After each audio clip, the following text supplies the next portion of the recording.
Bismillah. Assalamualaikum warahmatullahi wabarakatuh. Innal hamdalillah nahmaduhu wa nasta'inuhu wa nastaghfiruhu wa nastahdihi wa na'udzu billahi min shururi anfusina wa sayyiati a'malina. May yahdihillahu fala mudilla lahu wa may yudlil fala hadiya lahu. Asyhadu an la ilaha illallah wahdahu la syarika lah wa asyhadu anna Muhammadan abduhu wa rasuluh. Ya ayyuhalladzina amanu taqullaha haqqa tuqatih wa la tamutunna illa wa antum muslimun. Ya ayyuhan nasu taqu rabbakumul ladzi khalaqakum min nafsin wahidah wa khalaqa minha zawjaha وبث منهما رجالا كثيرا ونساء واتقوا الله الذي تساءلون به والأرحام إن الله كان عليكم رقيبا يا أيها الذين آمنوا اتقوا الله وقولوا قولا سديدا يصلح لكم أعمالكم ويغفر لكم ذنوبكم ومن يطع الله ورسوله فقد فاز فوزا عظيما ثم أما بعد فإن أصدق الحديث كتاب الله وخير الهدي هدي محمد صلى الله عليه وآله وسلم وشر الأمور محدثاتها فإن كل محدثة في الدين بدعة وكل بدعة ضلالة وكل ضلالة في النار. Ikhwani wa akhwati fid din rahimani wa rahmakumullah. Ikhwan dan akhwat, hadirin saudara-saudaraku yang semoga senantiasa dirahmati Allah. Alhamdulillah, pada kesempatan yang baik ini kita masih bisa bermajlis kembali mengkaji ayat-ayat Allah dan juga hadis-hadis Rasulnya, yang insya Allah pada kesempatan yang baik ini kita kaji sebuah tema, sebuah makalah, yaitu tentang al-basyairul ashru liman hafadha ala salatil fajr, tentang 10 bisyarah, 10 berita gembira bagi orang yang menjaga, memelihara salat fajar atau salat subuh. Ini sebagai selingan yang biasanya kita kaji kitab Riyadhus Shalihin. Jadi ini sekedar sebagai selingan kita kaji makalah-makalahnya para ulama. Dan makalah ini itu judulnya Al-Basyairul Ashru liman hafadha ala salatil fajr, 10 berita gembira bagi orang yang menjaga salat fajar atau salat subuh.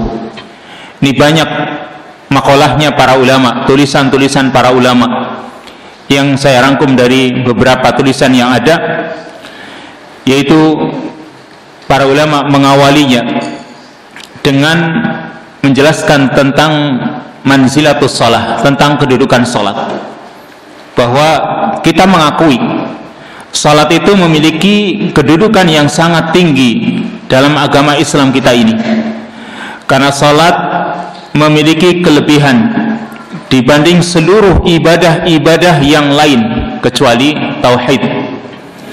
Kalau tauhid jelas itu merupakan modal pokok kita sebagai seorang muslim, karena tauhid merupakan tujuan diciptakannya manusia. Tidak ada yang lebih mulia dari tauhid. Akan tapi Allah Subhanahu wa taala juga memberikan kelebihan pada ibadah-ibadah yang lain, termasuk salat yang akan kita kaji ini. Salat Allah Subhanahu wa taala pilih sebagai al-faisal, sebagai pemisah antara al-iman dan al-kufur, antara keimanan dan kekafiran. Karena Nabi SAW mengatakan dalam hadis riwayat Imam Muslim dari sahabat Jabir radhiyallahu anhu, Nabi SAW mengatakan bainar rajuli wa bainas syirki wal kufri tarkus shalah.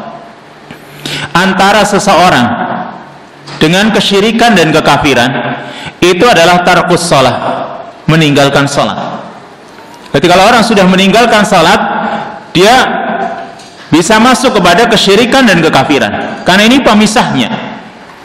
Juga di dalam riwayat Tirmidzi dan juga para perawi yang lain dari sahabat Buraidah, Nabi SAW bersabda, al-ahdul ladzi bainana wa bainahum as-shalah faman tarakaha faqad kafar. Kata Nabi SAW, janji yang ada di antara kita dengan mereka, maksudnya mereka orang-orang kafir, yaitu salat.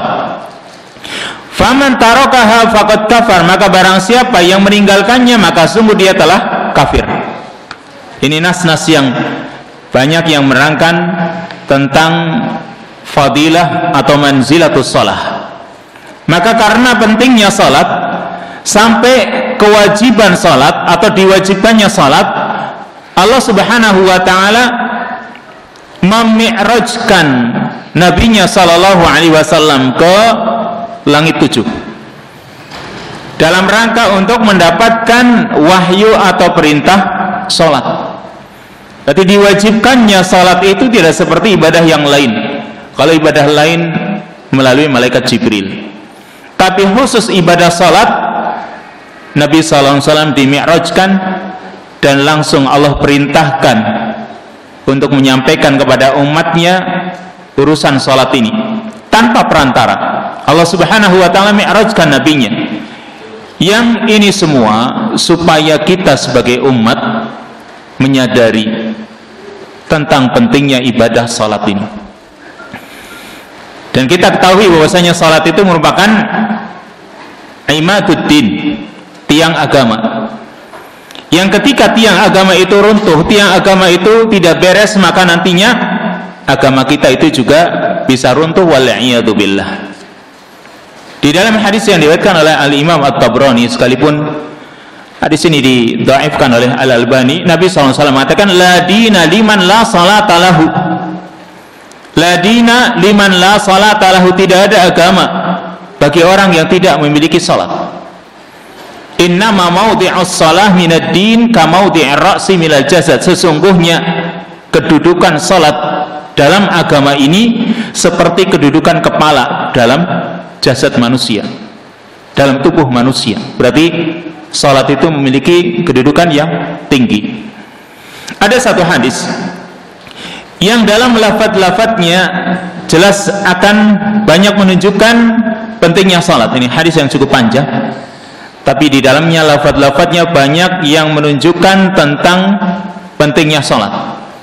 Itu hadis riwayat Al-Imam At-Tirmidzi yang beliau mengatakan hadisnya hasan sahih dari sahabat Mu'ad bin Jabal radhiyallahu anhu qala, dia menuturkan, kuntu ma'an nabiy sallallahu alaihi wasallam fi safarin fa asbahtu yawman qariban minhu. Kata Mu'ad bin Jabal, aku pernah bersama Nabi sallallahu alaihi wasallam dalam suatu safar. Lalu di pagi hari atau suatu hari dalam safar tersebut aku dekat dengan beliau, dan kami wa nahnu nasir, dan kami dalam keadaan dalam perjalanan, artinya dalam kondisi berjalan. Fakultu, maka di saat itu kata Mu'ad bin Jabal kepada Rasulullah SAW, ya Rasulullah, akhbirni bi'amalin yudkhilunil jannah wa yuba'iduni minan nar. Kata Mu'ad, wahai Rasulullah, beritahukanlah kepadaku suatu amalan yang dengannya bisa memasukkanku ke dalam surga. Suatu amalan yang bisa memasukkanku ke dalam surga dan bisa menjauhkanku dari api neraka. Qala, Nabi SAW mengatakan, laqad sa'altani an 'azimin wa innahu la yasirun ala man yassarahu Allahu alaih.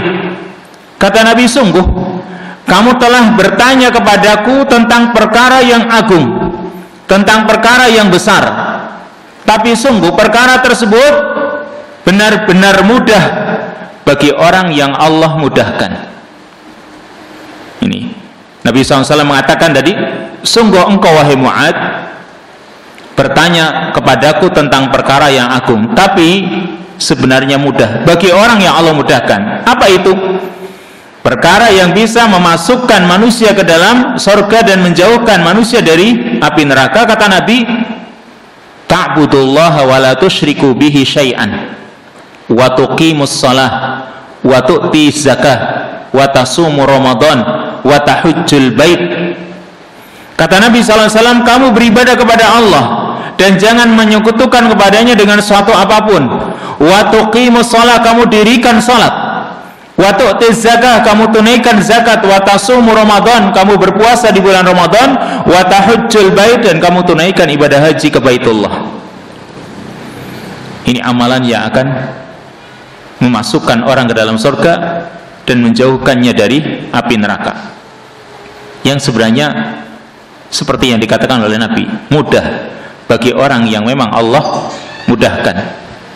Dan di dalam kalimat ini ada kalimat wa tuqimus shalah, kamu mendirikan salat. Berarti mendirikan salat ini perkara yang agung. Summa qala, kemudian Mu'ad masih bertanya lagi kepada Nabi, ala adulluka, Nabi SAW mengatakan, ala adulluka ala abwabil khair, maukah aku tunjukkan kepadamu wahai Mu'ad tentang pintu-pintu kebaikan? Kata Nabi SAW, as-sawmu junnah was-sadaqatu tudfi'ul khati'ah kama yudfi'ul ma'un nar wa salatul rajuli fi jawfil lail. Kata Nabi SAW, maukah aku tunjukkan kamu tentang pintu-pintu kebaikan, yaitu bahwa puasa itu junnah, puasa itu perisai, tameng yang membentengi diri seorang muslim. Wasadaqatu tudfi'ul khati'ah, dan sedekah itu bisa memadamkan dosa, bisa memadamkan kesalahan sebagaimana air bisa memadamkan api. Dan wasolatur rajuli fi jawfil lail, dan salatnya seseorang di tengah malam. Qala, maka Mu'ad mengatakan, summa tala, kemudian Nabi SAW membaca ayat tatajafa junubuhum 'anil madaji' yad'una rabbahum khawfa wa tama'a wa mimma razaqnahum yunfikun fala ta'lamu nafsum ma ukhfiya lahum min qurrati a'yun jazaa'an bima kanu ya'malun.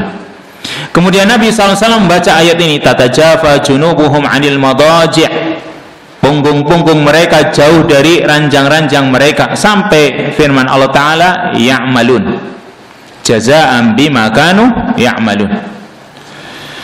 Summa qala, kemudian Nabi pun masih mengatakan, ala ukhbiruka bi ra'sil amri kullih, maukah kamu aku beritahukan tentang ra'sil amri kullih, pokok perkara segala sesuatu, wa amudihi, dan juga tiangnya, wadirwati sanamihi, serta puncaknya. Qultu, kata Mu'ad, aku katakan, bala, baik wahai Rasul. Qala, Nabi SAW mengatakan, ra'sul amri al-Islam, pokok perkara adalah Islam. Islam itu menjadi pokok perkara, karena memang kalau orang itu tidak memiliki Islam, maka yang lain tidak akan bisa baik. Wa amuduhus salat, dan tiangnya adalah salat. Ini yang dijadikan dalil dalam hal ini, bahwa salat merupakan tiang segala urusan. Wa dirwatu sanamihi al-jihad, dan puncaknya adalah jihad. Summa qala, kemudian Nabi SAW masih mengatakan, ala ukhbiruka bimalaki dzalika kullihi, maukah aku beritahukan kamu tentang sesuatu yang bisa menguasai semua itu, bisa memiliki semua itu. Qultu, aku menjawab, kata Mu'ad, bala ya Nabi Allah, baik wahai Nabi Allah. Qala, Nabi SAW bersabda, fa akhadha bilisanihi, Nabi mengambil lisannya, memegang lisannya. Qala, beliau sambil mengatakan, kuffa alaika hada, tahan darimu lisanmu ini, tahan darimu perkara ini, yaitu lisan. Fakultu, maka aku, kata Mu'ad, mengatakan, ya Nabi Allah, wa inna la mu'akhaduna bima natakallamu bihi, wahai Nabi, apakah kita akan disiksa, kita akan mendapatkan siksaan karena sebab apa yang kita katakan? Faqala, Nabi mengatakan, sakilatka ummuka ya Mu'ad, celaka engkau wahai Mu'ad. Wa hal yakubbun nasa fin nari ala wujuhihim aw ala manakhirihim illa hasaidu alsinatihim. Tidaklah manusia disungkurkan ke dalam api neraka di atas wajah-wajah mereka atau di atas leher-leher mereka, kecuali karena sebab apa yang telah dilakukan oleh lisan-lisan mereka. Ini hadis riwayat Al-Imam At-Tirmidzi, dan Imam Tirmidzi mengatakan hadisnya hasan sahih. Intinya, kalau kita renungi sebenarnya hadis ini yang cukup panjang, di dalamnya terdapat beberapa kalimat yang menunjukkan pentingnya salat. Ya, beberapa kalimat dan Nabi SAW menyebutkannya tidak cuma sekali dua kali tentang masalah salat dalam hadis ini, yang itu merupakan rukun Islam, yang itu merupakan pintu-pintu pembuka kebaikan, yang itu merupakan tiang agama, serta yang lainnya. Lalu di antara salat wajib yang ada adalah salat subuh, yang memiliki khususiyah, memiliki keistimewaan berupa tambahan pahala, kemudian keutamaan yang agung, dan juga balasan yang banyak. Ini salat subuh yang akan kita kaji, karena salat subuh merupakan mahkul iman, merupakan ujian keimanan. Jadi salat subuh itu merupakan ujian keimanan. Makanya konon, ya, di masyarakat kita, ketika jamaah subuh itu penuh atau jamaah subuh itu ramai, maka kristenisasi itu tidak akan mungkin masuk. Kalau sebuah masjid menjadi sentral dan di situ jamaah subuh itu ramai, maka kristenisasi itu sulit masuknya, atau bahkan mereka tidak akan mau masuk. Kenapa? Pentingnya sholat subuh ini. Tadi dikatakan mahkul iman, ujian keimanan. Karena sholat subuh itu merupakan tanda ketundukan atau kepatuhan seorang muslim kepada Rabb Allah Jalla Jalaluh. Yang ini akan membedakan antara mukmin dengan munafik. Ibnu Umar radhiyallahu anhu mengatakan dalam riwayat Imam At-Tabrani dan Ibnu Khuzaimah, kata Ibnu Umar, kunna idza faqadna ar-rajula fil fajri wal isya asa'na dhanna bihi. Kata Ibnu Umar, kami kalau kehilangan seseorang ketika salat subuh dan salat isya, maka kami bersuudzon kepadanya. Artinya kalau di zaman Ibnu Umar atau di zaman sahabat itu ada orang yang tertinggal dari salat subuh, maka orang banyak bersuudzon kepadanya, dikhawatirkan dia adalah orang munafik. Kalau orang itu kadang tidak dijumpai ketika salat subuh atau salat isya, banyak orang bersuudzon kepadanya, sehingga salat subuh tadi dikatakan merupakan ujian keimanan, sama seperti ujian-ujian yang dihadapi oleh anak-anak sekolah. Yang namanya salat, ya, yang namanya salat-salat yang lain itu seperti persiapan. Jadi mulai salat duhur, asar, maghrib, isya, itu kalau dalam sekolah, ya, atau mungkin kuliah, itu merupakan persiapannya atau istilahnya simulasinya sebelum menghadapi ujian yang hakiki. Kan mereka mengadakan simulasi dulu. Maka salat-salat yang lain itu merupakan simulasinya, sedangkan ujian hakikinya yaitu ketika kalau di sekolah ujian. Seperti itu pula salat subuh, itu merupakan ujian hakikinya. Maka barang siapa kalau dalam ujian, barang siapa menghadiri ujian, maka dia akan sukses, ya. Sehingga kalau orang itu ghaib, dia tidak ikut dalam ujian, maka kerugian yang akan terjadi. Tadi kalau misalnya seorang siswa, anak sekolah, dia hadir sepanjang tahun, selama setahun atau mungkin beberapa tahun dia hadir, tapi di saat ujian dia ghaib, dia tidak hadir, maka apa yang terjadi? Dia bisa tidak lulus. Maka seperti itulah kata para ulama, seperti itulah salat subuh. Orang yang tidak hadir nanti bisa masuk kategori orang-orang yang merugi. Maka kalau seperti itu, tentunya sholat subuh itu memiliki keistimewaan dibanding sholat-sholat yang lain. Sehingga syariat pun menetapkan adanya banyak pahala bagi orang-orang yang menjaga sholat subuhnya, serta banyak bisyarah, banyak berita gembira yang ini akan kita kaji pada kesempatan yang baik ini. Para ulama menjelaskan kira-kira ada 10, yaitu 10 berita gembira bagi orang-orang yang menjaga salat subuhnya. Apa itu? Yang pertama, yaitu an-nurut tam yaumal qiyamah. Pertama, cahaya yang sempurna di hari kiamat. Cahaya yang sempurna di hari kiamat. Sejak orang itu keluar dari rumahnya untuk menunaikan salat subuhnya, maka cahaya sebenarnya akan terus menyertainya. Apalagi nanti di akhirat, cahaya itu benar-benar nampak. Berdasarkan hadis dari Buraidah al-Aslami, anin Nabi sallallahu alaihi wasallam qala, dari Nabi sallallahu alaihi wasallam beliau bersabda, basyiril masya'ina fid dhulmi ilal masajid bin nurit tami yaumal qiyamah. Akhrajahu Abu Dawud wa Tirmidzi wa sahahahu al-Albani. Nabi sallallahu alaihi wasallam bersabda, basyiril masya'ina fid dhulmi, sampaikan berita gembira kepada orang-orang yang biasa banyak berjalan, fid dhulmi, dalam kegelapan, ilal masajid, menuju masjid-masjid. Kapan kira-kira? Subuh terutama. Basyiril masya'ina fid dhulmi ilal masajid, sampaikan berita gembira kepada orang yang sering jalan dalam kegelapan menuju masjid. Berita gembiranya apa? Kata Nabi, bin nurit tami yaumal qiyamah, dengan cahaya yang sempurna nanti pada hari kiamat. Ini kata Nabi sallallahu alaihi wasallam. Berarti kalau orang membiasakan dia untuk berjalan menuju masjid, terutama di waktu gelap, yaitu di waktu subuh, karena kondisi masih gelap dan biasanya sepi,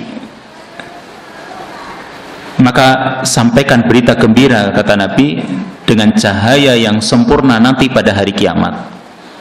Ini bagi orang yang gemar untuk berjalan menuju masjid ketika salat subuh. Yang mafhumnya atau mafhum mukhalafahnya, orang yang tidak mau berjalan menuju salat subuh, berarti tidak ada cahaya untuknya di hari kiamat nanti. Meskipun mungkin saja orang itu bisa mendapatkan cahaya dari amal ibadah yang lain, tapi paling tidak, kalau kita baca hadis ini tadi, ya, paling tidak inilah akibat pertama yang didapatkan oleh orang yang tidak ikut sholat subuh dengan berjamaah. Dia tidak mendapatkan cahaya, karena ini merupakan cahaya pertama ketika kita itu bangun dari tidur kita. Ketika kita bangun dari tidur kita, kan kita ingin agar bisa mendapatkan cahaya.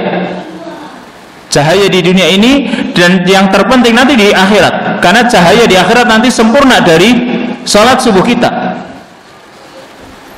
Maka jangan sampai kita itu terhalang dari mendapatkan cahaya pada hari kiamat dengan kita menyepelekan yang satu ini. Sehingga kita berusaha untuk bisa mendapatkannya ini, cahaya sempurna di hari kiamat nanti, yang paling banyak kita dapatkan dari sholat subuh kita ketika kita berjalan menuju masjid untuk menunaikan sholat subuh. Ini pertama, an-nurut tam yaumal qiyamah, cahaya yang sempurna di hari kiamat. Lalu yang kedua, berita gembira yang kedua, yaitu khairun minad dunya wa ma fiha. Berita gembira yang kedua yaitu lebih baik dari dunia seisinya. Perhatikan, jika orang menunaikan sholat sunnah fajar, kan yang sering kita dengar, ya, sunnatal fajri khairun minad dunya wa ma fiha, kan?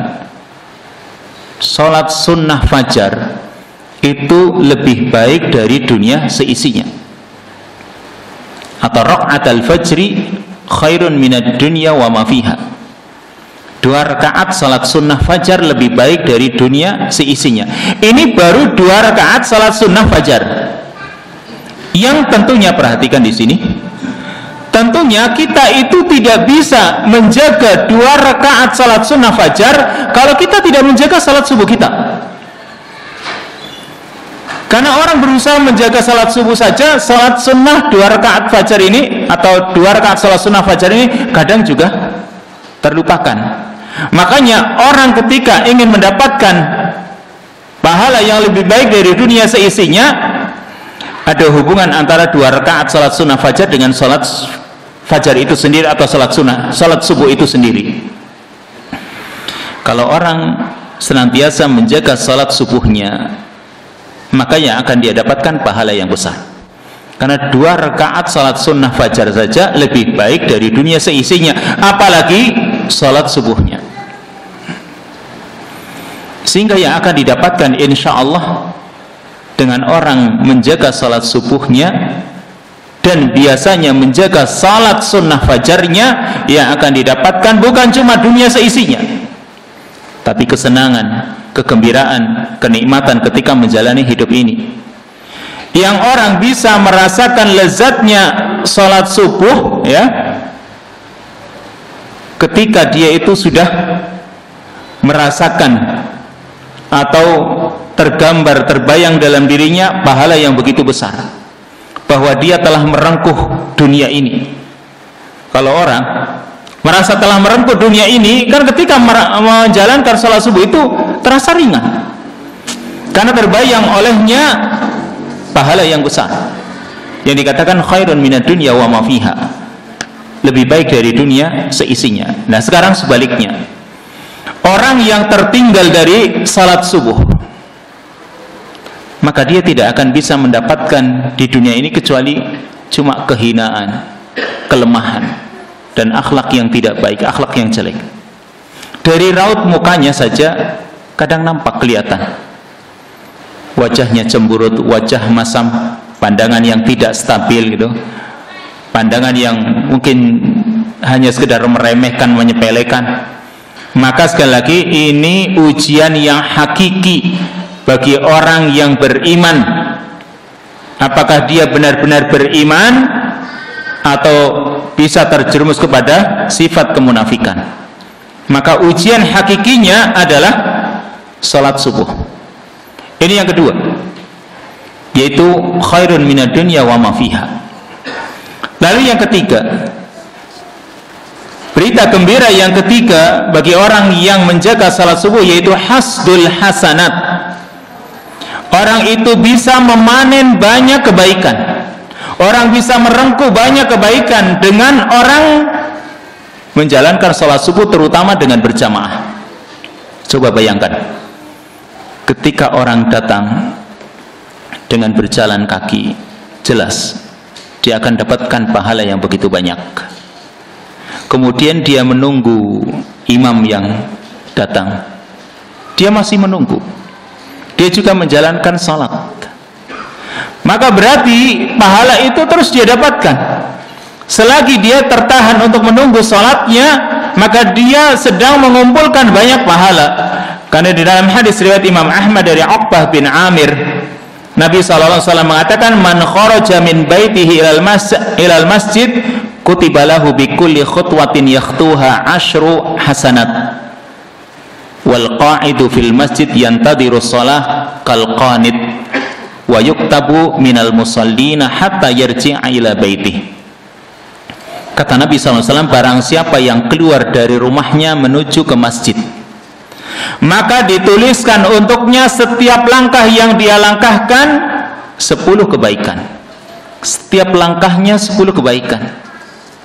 Wal qa'id fil masjid, dan orang yang duduk di masjid yang tadirus shalah, karena menunggu salat, biasanya menunggu imam, maka kal qanit, kata Nabi, seperti orang yang tunduk, ya, orang yang tunduk kepada Allah Subhanahu wa taala. Wa yuktabu minal musallin, dan dituliskan termasuk orang-orang yang sedang salat, hatta yarji'a ila baitihi, sampai dia kembali ke rumahnya. Berarti kan di situ dia mengumpulkan banyak pahala. Dan sekarang sebaliknya, bayangkan berapa kerugian ketika orang menyepelekan, mengabaikan salat subuh. Berapa banyak kebaikan yang terlewatkan, berapa banyak kebaikan-kebaikan yang luput darinya. Kebaikan 2 rakaat salat sunnah fajar, kalau salat subuh saja terlewatkan kan berarti 2 rakaat salat sunnah fajar raib. Langkah-langkah menuju masjid nggak ada. Membaca Quran yang kadang untuk menunggu imam, ya, atau mungkin di dalam salat itu sendiri, kemudian menunggu di masjid sampai dilaksanakannya sholat. Ini semua kalau dihitung-hitung pahalanya, kebaikannya, maka istilahnya bisa miliaran pahala orang bisa mendapatkannya dengan orang menjaga sholat subuhnya. Karena al-hasanatu bi'ashri amsalihha ila 700 dha'fin ila ad'afin katsira.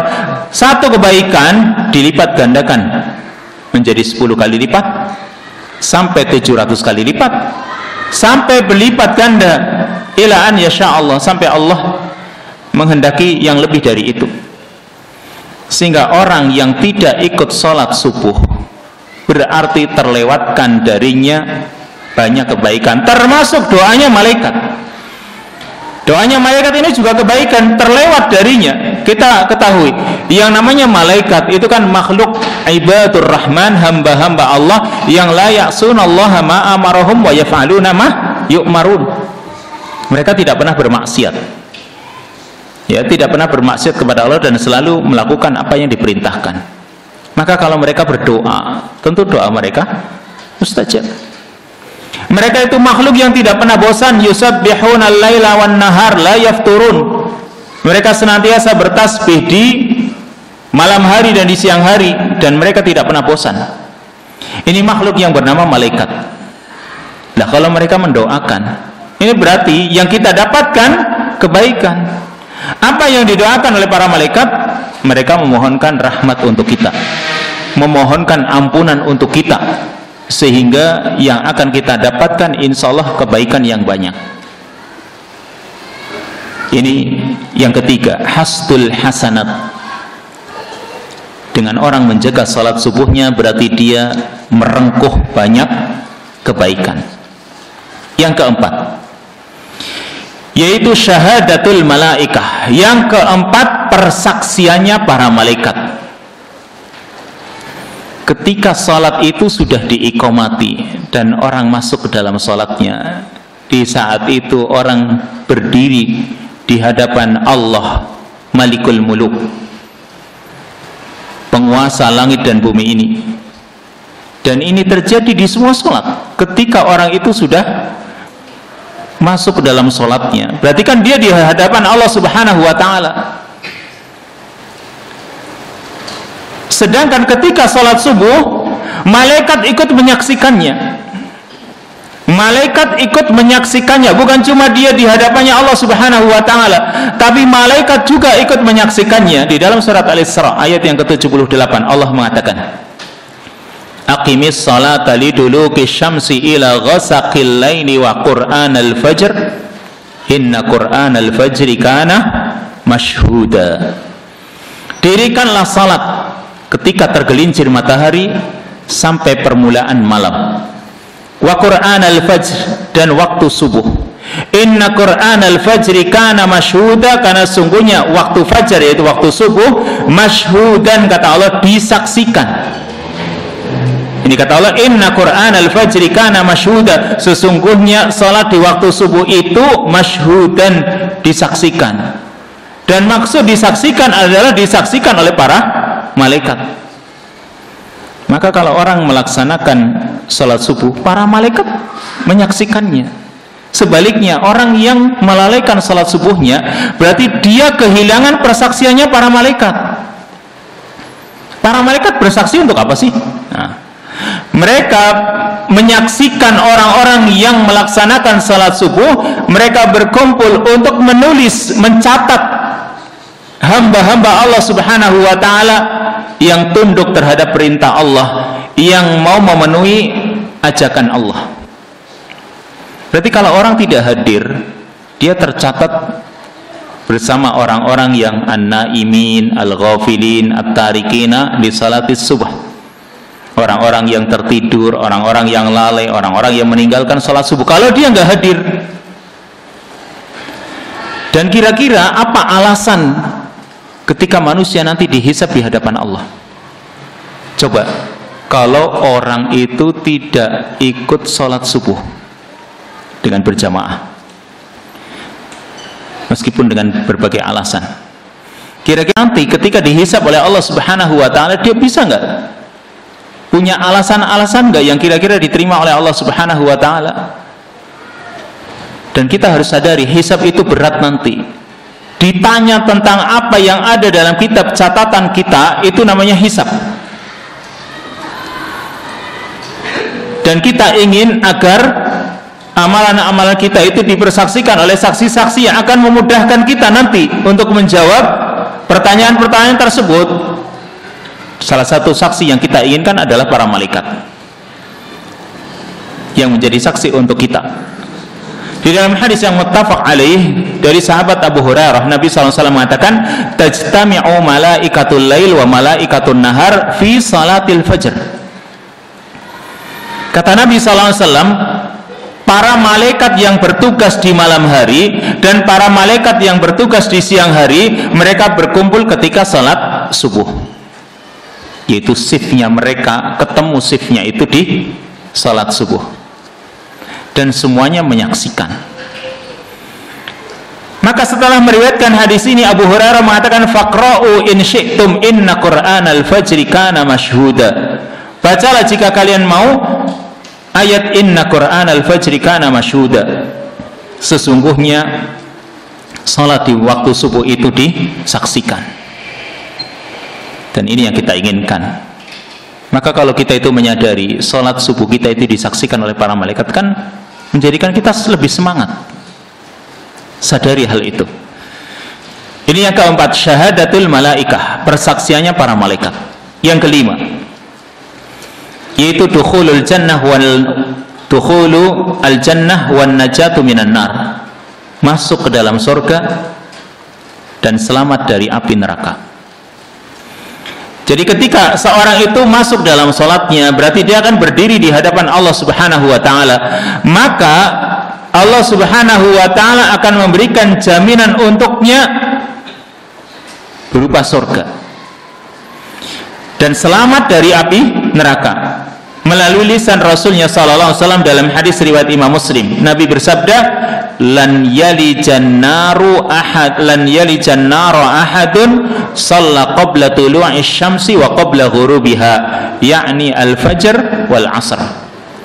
Kata Nabi sallallahu alaihi wasallam, tidak akan masuk api neraka seseorang yang salat sebelum terbitnya matahari dan sebelum terbenamnya matahari, yaitu salat subuh dan salat asar. Maka kalau orang tidak menjalankannya, berarti dia tidak mendapatkan jaminan dari Allah Subhanahu wa ta'ala untuk selamat dari api neraka. Yang bisa saja dia masuk ke dalam api neraka. Atau di dalam riwayat yang lain, riwayat yang muttafaq alaih, Nabi SAW mengatakan, man shallal bardain dakhalal jannah. Barang siapa yang salat di kedua waktu di saat kondisi dingin, yaitu maksudnya salat subuh dan asar. Karena shallal bardain, salat di saat kondisi dingin kan salat subuh, dan waktu asar juga agak sejuk. Barang siapa yang salat di kedua waktu ini, yaitu salat subuh dan salat asar, dakhalal jannah, maka dia akan masuk surga. Karena orang yang salat subuh kan berarti dia tinggalkan empuknya kasur dan bantal, dia tinggalkan hangatnya selimut, dia penuhi panggilan Allah, as-salatu khairum minan naum. Dia penuhi panggilan itu. Ini orang yang mau menjaga salat subuhnya. Lanjut yang keenam, yaitu ru'yatullahi azza wa jalla. Berita gembira yang keenam bagi orang yang menjaga salat subuh, yaitu ru'yatullahi azza wa jalla, bisa melihat Allah azza wa jalla. Tapi perhatikan di sini, melihat Allah maksudnya melihat wajah Allah ya. Kalau melihat Allah secara keseluruhan tidak. Bukan melihat Allah secara keseluruhan, tapi melihat wajah Allah Subhanahu wa taala. Dan ini tentu di akhirat. Kalau di dunia enggak ada orang yang melihat wajah Allah. Nabi saja masih diperselisihkan oleh para ulama, dan Nabi sendiri mengatakan nurun anna arah. Aku melihat cahaya, bagaimana aku bisa melihatnya? Cahaya yang menutupi Allah Subhanahu wa taala sehingga tidak bisa dilihat oleh Nabi sallallahu alaihi wasallam. Meskipun dalam hal ini khilaf para ulama tentang apakah Nabi SAW melihat Allah atau tidak. Tapi intinya di dunia tidak ada yang melihat Allah. Dan di akhirat iya, dan itu menjadi kenikmatan tersendiri. Kenikmatan yang besar kalau orang bisa melihat wajah Allah Subhanahu wa taala. Dan salah satu cara untuk bisa melihat wajah Allah Subhanahu wa taala dengan orang menjaga salat subuhnya. Mana dalilnya? Hadis yang muttafaq alaih an Jarir ibni Abdillah. Kata Jarir, kunna inda Nabi sallallahu alaihi wasallam fanadhara ila al-qamar lailatan yakni al-badr. Kata Jarir, kami pernah berada di samping Nabi sallallahu alaihi wasallam dan beliau melihat ke arah bulan di malam purnama. Jadi di saat itu bulan sedang purnama. Faqala, Nabi bersabda, innakum satarawna rabbakum kama tarawna hadzal qamar. Sesungguhnya kalian akan melihat Rabb kalian sebagaimana kalian melihat bulan ini. Jadi bukan berarti Allah disamakan dengan bulan, tidak. Tapi cara melihatnya maksudnya. Kata Nabi, la tudammuna ay tudarruna. Kalian itu tidak berdesak-desakan, tidak bertumpuk-tumpuk. Atau ketika melihat bulan itu tidak ada awan yang menutupnya. Karena malam bulan purnama dilihat, kan orang melihatnya itu tidak ada penghalang dan tidak berdesak-desakan. Apa ada orang yang ketika melihat bulan purnama itu mereka berdesak-desakan? Enggak ada, karena bisa dilihat dari arah manapun. Maka nanti ketika manusia melihat Allah Subhanahu wa taala, melihatnya seperti itu, la tudammuna. Kalian itu tidak saling menyakiti, ya, tidak membahayakan satu sama lain fi ru'yatihi ketika melihat Allah. Lalu Nabi melanjutkan, karena ini berita gembira. Melihat wajah Allah itu tanpa ada beban. Lalu Nabi SAW memberikan caranya. Fa in istata'tum alla taghlibu ala salatin qabla tulu'i syamsi wa qabla ghurubiha faf'alu. Maka jika kalian mampu untuk bisa melaksanakan salat sebelum terbitnya matahari dan sebelum terbenamnya matahari, lakukanlah. Ya, kalau kalian itu mampu untuk tidak terkalahkan, terus jalani salat sebelum terbitnya matahari dan sebelum terbenamnya matahari, maka lakukanlah. Yakni al-fajr wal asar, artinya salat subuh dan salat asar. Lalu Nabi membaca ayat wasabbih bihamdi rabbika qabla tulu'i syamsi wa qabla al-ghurub, dan bertasbihlah dengan memuji Rabbmu sebelum terbitnya matahari dan sebelum terbenamnya matahari. Ini berarti salah satu cara supaya kita bisa melihat wajah Allah Subhanahu wa taala, kita jaga salat subuh kita dan salat asar kita. Yang jadi pertanyaan, mengapa kedua salat ini menjadi sebab orang bisa mendapatkan pahala balasan berupa melihat Allah Subhanahu wa taala? Maka kata para ulama, karena kedua salat ini merupakan ibadah yang paling afdal. Afdalnya sisi mana? Tadi berkumpulnya para malaikat pada kedua sholat tersebut, kemudian dilaporkan amalan-amalan juga di saat itu. Berarti karena ini amalan yang paling afdol, pantas orang mendapatkan balasan yang afdol pula, yaitu bisa melihat wajah Allah Subhanahu wa taala. Maka tidak ada yang mau menjaga salat subuh kecuali orang-orang yang sudah tertanam di dalam hatinya keimanan yang kuat, tertancap dalam dirinya kecintaan kepada akhirat. Dia mau menjual dunianya untuk mendapatkan akhirat. Ini orang yang mau menjaga salat subuhnya. Sebaliknya, orang yang dalam hidupnya hanya inginnya urusan-urusan dunia, makan, tidur, mengumpulkan harta, ya, Kalau itu yang dinomor satukan, salat dinomor sekiankan, maka sungguh ini kerugian yang nyata. Ini namanya kerugian yang besar. Kalau orang itu hanya urusan hidup ini, misalnya coba bangun tidur, yang dipikirkan makan. Jadi bangun tidur pagi-pagi, mungkin sebelum subuh, yang dipikirkan makan. Salat nggak dipikirkan.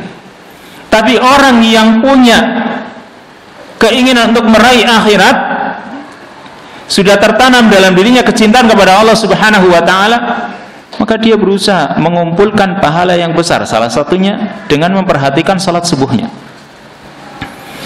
Lanjut yang ketujuh, ajru qiyamil lail. Berita gembira yang ketujuh yaitu pahala seperti melakukan qiyamul lail semalam suntuk. Kalau orang menjaga salat subuhnya, terutama dengan berjamaah. Ini berita gembira yang berturut-turut bagi orang yang punya himmah yang aliyah, punya cita-cita yang tinggi, terutama untuk salat subuhnya. Bahwa orang yang melaksanakan salat subuh dengan berjamaah itu seperti melakukan qiyamul lail semalam suntuk.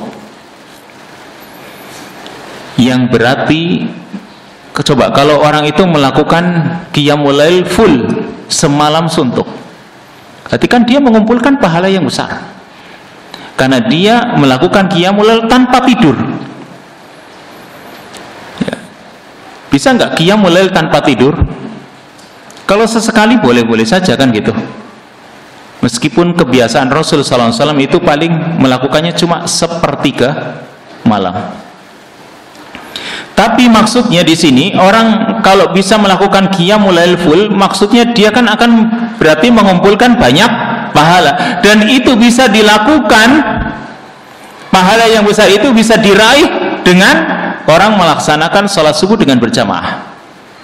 Dalam hadis riwayat Imam Muslim dari Utsman bin Affan radhiyallahu anhu, Nabi SAW bersabda, "Man shallal isya'a fi jama'atin faka'annama qama nisfal lail."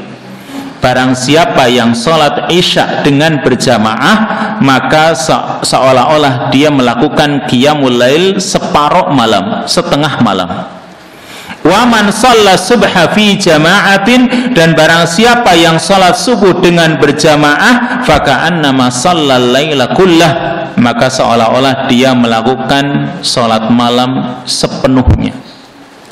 Berarti semalam suntuk dia lakukan salat malam. Ini bagi orang yang mau salat subuh dengan berjamaah. Jangan di rumahnya, jalanlah ke masjid. Yang ke-8, kira selesai sampai yang ke-10. Yang ke-8 yaitu doaul malaikah, doanya para malaikat. Salah satu berita gembira bagi orang-orang yang menjalankan salat subuhnya dengan berjamaah, keutamaannya itu tidak akan terputus-putus, tidak akan berhenti dengan berhentinya salat. Ya, dengan selesainya salat dia masih tetap mendapatkan pahalanya atau keutamaannya. Tetapi orang yang salat itu tetap berada dalam pahala yang besar ketika dia menjalankan salat itu dengan adab-adab yang benar. Dan keutamaan yang agung ini tentunya diliputi dengan inayahnya Allah Subhanahu wa ta'ala, juga doanya para malaikat. Dalam hadis riwayat Imam Ahmad dari sahabat Ali bin Abi Thalib radhiyallahu anhu, Nabi SAW mengatakan, "Man shallal fajr thumma jalasa fi musallah sallat alaihil malaikah." Barang siapa yang salat subuh kemudian dia duduk di tempat salatnya, maka para malaikat akan mendoakannya, dan doa mereka wasolatuhum alaihi, dan doa mereka para malaikat kepada orang tersebut, doanya Allahumma gfirlahu, Allahumma arhamhu, ya Allah berikanlah ampunan untuknya, ya Allah rahmatilah dia. Ini kalau orang yang salat subuhnya di berjamaah kemudian dia tetap berada di tempat salatnya, maka malaikat akan mendoakannya. Maka tentunya orang yang tidur sampai dia tidak sholat subuh tidak akan mendapatkan pahala yang besar ini. Doanya para malaikat, dan tadi sudah disebutkan, malaikat itu makhluk yang tidak pernah durhaka kepada Allah, tidak pernah menentang perintah Allah, selalu melaksanakan apa yang diperintahkan. Berarti ada kedekatan mereka dengan Allah. Makanya mereka itu al-malakul muqarrabun, malaikat-malaikat yang dekat dengan Allah subhanahu wa ta'ala. Dari sisi tempatnya, manzilahnya atau tempatnya, jelas mereka kan makhluk yang ada di langit, dekat dengan Allah subhanahu wa ta'ala. Di samping mereka dekat dari sisi tempat, dari sisi kedudukan juga mereka dekat dengan Allah, karena mereka tidak pernah durhaka kepada Allah. Kalau mereka berdoa untuk kita, tentu doa itu doa yang mustajab, yang itu kita inginkan untuk kita. Lanjut yang ke-9, yaitu ajru hajjatin wa umrah. Berita gembira yang ke-9 yaitu pahala haji dan umrah. Maka jika seorang itu memiliki azimah yang kuat, memiliki kemauan yang kuat, berusaha mengalahkan hawa nafsunya, memerangi setan yang menggodanya, sehingga bisa tetap duduk di tempat sholatnya ketika sholat subuh sampai matahari terbit, lalu dia sholat 2 rakaat, maka dia dapatkan pahala haji dan umrah. Jadi yang ke-9 ini memang butuh himmah atau butuh azimah yang kuat, butuh kemauan yang kuat, dan juga berusaha mengalahkan nafsunya, karena rata-rata itu kalah dengan nafsunya. Ada yang pengen makan, ada yang pengen jalan-jalan karena pagi hari, ada yang urusan rumah, ada macam-macam, kan itu nafsunya. Nah, orang yang bisa duduk itu berarti dia kalahkan nafsunya, dia punya azimah yang kuat, dia menghindar dari godaan-godaan setan, dia perangi godaan setan itu, sehingga dia bisa tetap duduk sampai matahari terbit, lalu sholat 2 rakaat, pulang mendapatkan pahala haji dan umrah.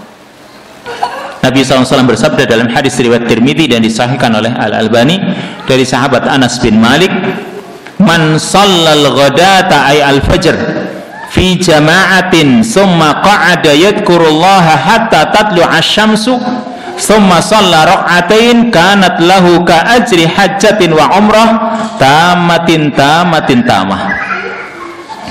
Kata Nabi SAW, barang siapa yang sholat subuh, artinya sholat fajar ya, fi jama'atin dengan berjamaah, summa qa'ada kemudian dia duduk, yadhkurullah berzikir kepada Allah, hatta tatlu asy-syamsu sampai terbit matahari, summa shalla rak'atain kemudian sholat 2 rakaat, kanat lahu ka ajri hajjatin wa umrah, kata Nabi, maka dia akan mendapatkan pahala seperti pahala haji dan umrah yang tamatin tamah, sempurna lagi sempurna. Berarti maksudnya bukan cuma sekedar namanya saja, atau cuma sekedar kira-kira seperti haji, pahala haji dan umrah, tidak. Nabi menyatakan sempurna, berarti benar-benar bisa menyamai haji dan umrah. Karena itu tadi butuh azimah yang kuat, berusaha mengalahkan nafsunya, berusaha memerangi setannya yang terus menggodanya. Sehingga ini tadi diperlukan kesabaran yang tinggi untuk menjalankannya. Maka ini mudah bagi orang yang memang dimudahkan oleh Allah. Ini bisa menjadi pahala yang besar, khususnya bagi orang-orang yang fakir, bisa mendapatkan pahala haji. Karena orang fakir nggak bisa menunaikan ibadah haji, terutama di negara kita yang jauh ya.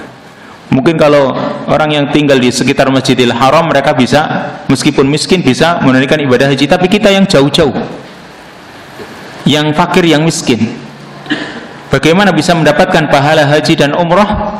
Ini salah satu caranya, tapi dibutuhkan kesabaran. Makanya Allah mengatakan dalam surat Al-Kahfi, wasbir nafsaka ma'al ladzina yad'una rabbahum bil ghadati wal 'ashiyyi yuriduna wajhah, dan sabarkan dirimu ma'al ladzina yad'una rabbahum, bersama dengan orang-orang yang berdoa memohon kepada Rabb mereka, bil ghadati wal 'ashiyyi, di pagi hari dan sore hari, yuriduna wajhah, yang menginginkan wajahnya. Karena di pagi hari habis subuh kan mereka itu tidak mengharapkan apa-apa kecuali wajah Allah Subhanahu wa ta'ala. Maka Allah perintahkan, wasbir nafsaka, sabarkan dirimu untuk bisa berteman dengan mereka. Kalau enggak sabar, enggak bisa diraih, butuh kesabaran. Lalu yang terakhir, yang ke-10, di antara berita gembira bagi orang-orang yang menjaga salat fajarnya atau salat subuhnya, yaitu fi dhimmatillahi wa hifdhihi, orang itu akan berada dalam jaminan Allah dan penjagaannya, mendapatkan jaminan dari Allah Subhanahu wa ta'ala dan perlindungannya, penjagaannya. Dalam hadis riwayat Imam Muslim dari Jundub bin Abdullah radhiyallahu anhu, Nabi SAW mengatakan, man shalla salata subhi fahuwa fi dhimmatillah fala yatlubannakumullahu min dhimmatihi bi syai'in fa innahu man yatlubhu min dhimmatihi bi syai'in yudrikhu summa yakubbuhu ala wajhihi fi nari jahannam. Kata Nabi SAW, barang siapa yang salat subuh, maka dia berada dalam jaminan Allah. Orang yang salat subuh, dia berada dalam jaminan Allah, berarti mendapatkan jaminan dari Allah, perlindungan dari Allah. Kata Nabi, fala yatlubannakumullahu min dhimmatihi bi syai'in, maka janganlah sekali-kali Allah menuntut kalian dari jaminannya dengan sesuatu. Kalau Allah Subhanahu wa ta'ala sudah berikan jaminan, maka jangan lagi Allah menuntut jaminannya dengan sesuatu yang lain. Fa innahu man yatlubhu min dhimmati, maka barang siapa yang Allah tuntut dia dengan jaminannya tersebut dengan sesuatu, yudrikhu, pasti akan mengenai dirinya. Summa yakubbuhu ala wajhihi fi nari jahannam, kemudian Allah akan menelungkupkan dia, ya, Allah Subhanahu wa ta'ala melemparkan dia di atas wajahnya di neraka jahannam. Ya sudah, kita berusaha untuk menjaga salat subuh kita dan kita jaga jaminan Allah Subhanahu wa ta'ala tersebut. Ketika orang sudah berada dalam jaminan Allah Subhanahu wa ta'ala, maka tidak ada satupun yang bisa menimbulkan mudarat, menimbulkan bahaya kepada orang tersebut. Berarti dia dimuliakan oleh Allah Subhanahu wa ta'ala, ya, dan dia akan mendapatkan penjagaan, perlindungan dari Allah Azza wa Jalla. Tapi sebaliknya sekarang, kalau orang tidak salat subuh, berarti dia dalam penjagaan siapa? Dalam penjagaan syaitan. Setan akan terus menggodanya, setan berusaha membinasakannya, dan tidak peduli di tempat manapun dia akan binasa, setan akan terus berusaha membinasakannya.